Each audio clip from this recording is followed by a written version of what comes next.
Yeah, I'm gonna call this one Black Tough. I remember back in the day when my father sometimes we get beat. Yeah, beat, not timeout, not explaining what I did wrong. I already knew what I did wrong.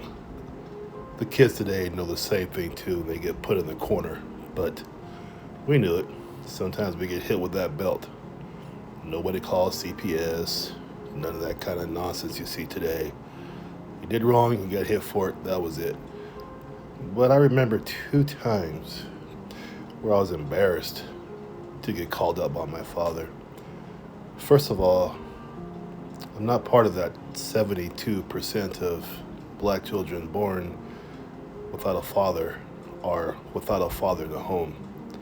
I was lucky. I'm part of that 28%. I had my father with me all of my life until I was in my 40s. Then he passed.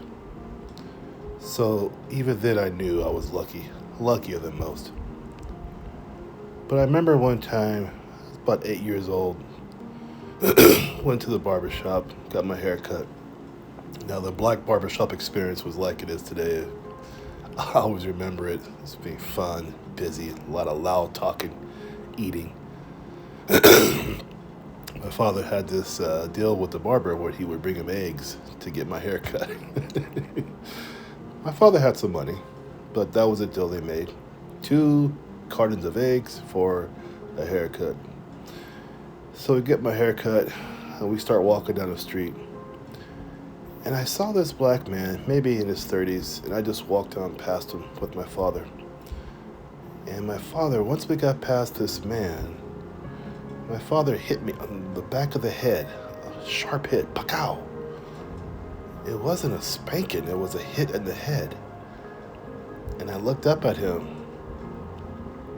He looked at me. He bent down to my level. And there wasn't anger in his eyes. He wasn't angry with me.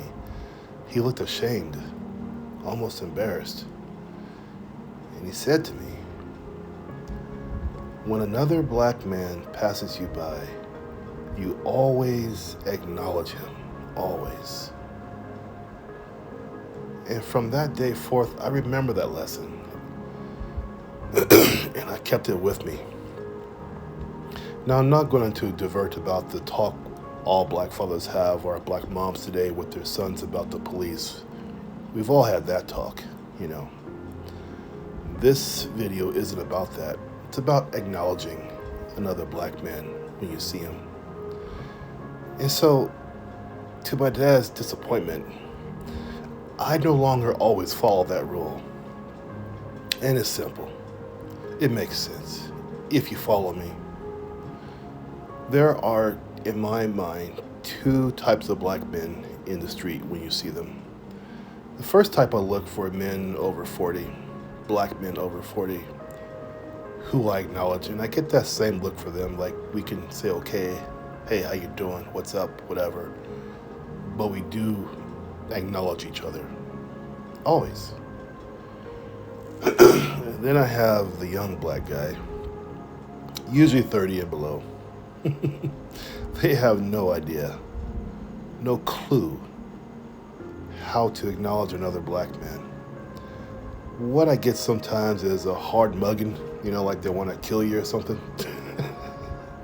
Yeah, I call it the after effect of rap songs.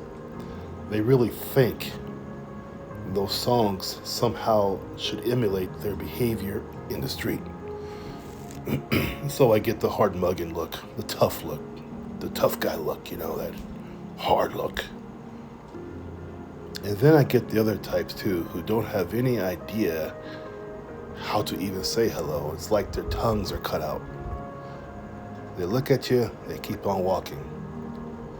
It seems so interesting with these young black guys today, and I understand the reality. If you're talking about 72% of these young black men are being delivered on this earth without a father, without understanding what men do, without having that example, and the blame is not on these young boys. I blame the men for not being there for these boys, or I blame the mothers for not allowing the black men to be around their boys. Either way, the result is detrimental. And so these guys who are born to mothers only, who think the mothers, as sometimes I hear the mothers say, they can be a mother and a father, they're not. Don't ever believe that. A single mom cannot make a boy into a man. She may come close, but she cannot. It's easy to see that today. Look at the results sometimes. I see a lot of emotionally unstable black men. Sometimes I know when the police pull us over, it's unfair, it's unjust. I get that sometimes. But when they say stop, you stop. You don't take off running. You don't try to fight them. None of that nonsense. Yeah, sometimes the cops are wrong, for sure. They're definitely wrong sometimes. But you just take it like a man. You take that stop. You say, okay, you come back later when you're alive. You go get yourself a lawyer and you pursue it that way. Even pursue it on social media to talk about how wrong it was. But you don't sit there and fight that fight right there when you're outnumbered by 3 or 4 guys. They have guns and you don't, and they might hate black people. Who knows? That's not the place to have that fight. A father would tell you that. He would sit there and tell you, don't bring that fight to them there. My father did. Even when you know they're wrong, you take it. Okay, yep, got it, no problem. And you go about your way because you can live to fight another day. My father didn't raise an emotionally unstable son. He raised a son who's a proud black man. And so sometimes when I see these guys in the streets, in the stores, whatever, the younger black guys who don't have any idea how to acknowledge another black man, I think it's sad. Because my father's tradition of acknowledging each other has died. It's gone. It's buried. It's not going to come back. It can't come back. How can it come back when you have 72% of these young black boys being raised by single mothers? It's not going to come back. Look at the crime rates. Look at the crime rates. It's kind of silly to say black on black crime. Most people kill people within their own same race. No one says white on white crime because we know already how it works, right? But I am amazed, really, I'm amazed sometimes at just the pure mathematics of it all. You have these black boys and men blowing each other away every weekend. I'm amazed how we're being replaced so fast. How can there be enough black young boys and men to replace the ones that they just wipe out? Over the smallest provocations, black men are killing black men. If we go back to what my father said, those rules back then of society, right? Of black society, when black men acknowledge other black men. People say, why do you guys always say hello to each other? I've heard that before.